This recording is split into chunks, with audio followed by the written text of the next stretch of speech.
আসসালামু আলাইকুম। জাহান্নামের আযাব থেকে মুক্তির দোয়া।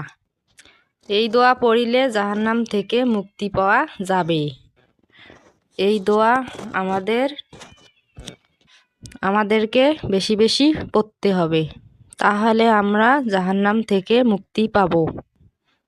দোয়াটি হলো, আল্লাহুম্মা ইন্নি আউযু বিকা মিন আযাবি জাহান্নাম। এই দোয়াটি আমরা বেশি বেশি করে পাঠ করব, তাহলে জাহান্নাম থেকে বাঁচার একটা পথ হবে। জাহান্নাম থেকে বাঁচতে হলে বেশি বেশি করে আল্লাহর ইবাদত করতে হবে, সালাত আদায় করতে হবে। তাহলে জাহান্নামের আযাব থেকে মুক্তি পাওয়া যেতে পারে। রোজা রাখতে হবে, 5 ওয়াক্ত নামাজ পড়তে হবে, মিথ্যে কথা বলা যাবে না, মানুষকে ঠকানো যাবে না, মানুষের সাথে ভালো ব্যবহার করতে হবে। অর্থ: হে আল্লাহ, আমি তোমার নিকট জাহান্নামের শাস্তি হতে মুক্তি চাই। বুখারী, মুসলিম।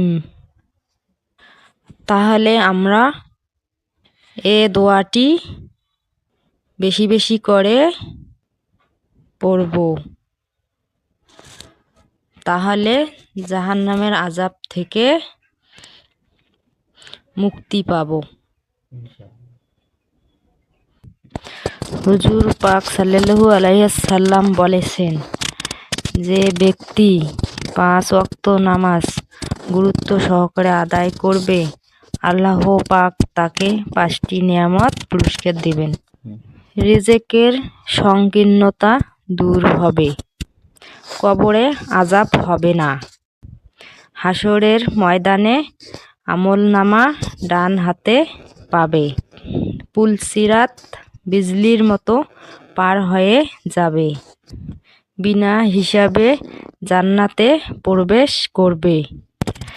স্ত্রী লোক যদি 5 ওয়াক্ত ফরজ নামাজ গুরুত্ব সহকারে আদায় করে, রমজানের ফরজ রোজা ঠিকমতো রাখে, স্বীয় যৌনাঙ্গ হেফাজত করে, স্বামীর হুকুম পালন করে, তবে সে জান্নাতের যে দরজা দিয়ে চাইবে সেই দরজা দিয়ে প্রবেশ করতে পারবে।